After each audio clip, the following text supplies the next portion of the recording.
Hey, Gerald 200, what's up? Okay, we're at week 7, and it's February 26th, and we are still continuing on with the social change and social analysis and aging research, and our focus is families. Okay, so families were part of the many tiers of social support that we talked about. And we looked at work and religion. Now the focus is on family, something we all know and something we all have to deal with. So the levels of support, who helps who and when, and all that kind of stuff. Okay, and then the concept of outside help and how that is impacted culturally. So, and that really comes up, as you see, when you look at the discussion question and the patterns of caregiving, and it's always kind of blown my mind when we looked at U.S. culture compared to other cultures.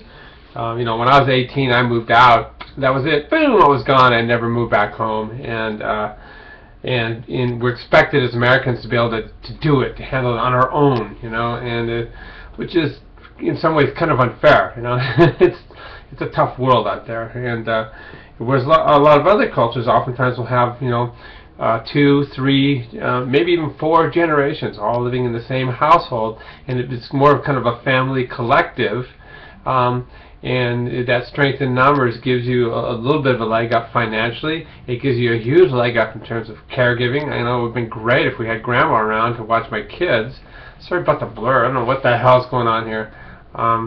So that's brought up in the discussion. Okay, so other than that, we're not going to see each other for a while, really to the very last week in class, but I want you guys to stay on track. I want you to take a look at the date of the midterm, and make sure you put that into your calendar. Okay, I want all of you to do your best to be able to do this midterm. You do it from home. Okay, you do it late at night from 7 to 9 o'clock. Okay,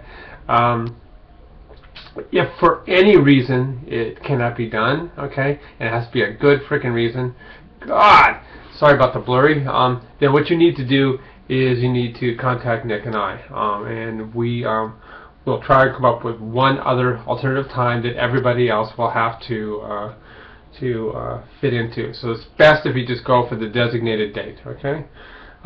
Next thing that's coming up is the paper. Do not wait on this. Okay, you need to find an older family member, older friend, or you can go through the Davis School of Gerontology and you can interview one of our volunteers. We had one that celebrated her 94th birthday yesterday, right there by the fountain at Gerontology.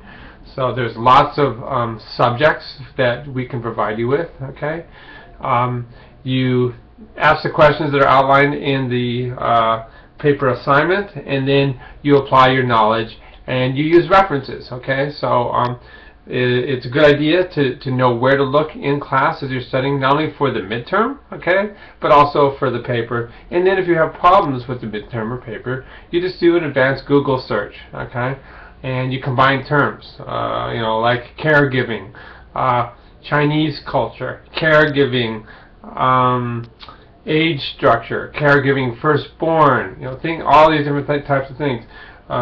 If you're during your interview, your subject complains about having fatigue or heart disease, and then you Google that with aging and drugs that they take and stuff like that. So yeah, you gotta have 10 references, so you gotta put that into the paper too. Alright guys? Alright, cool.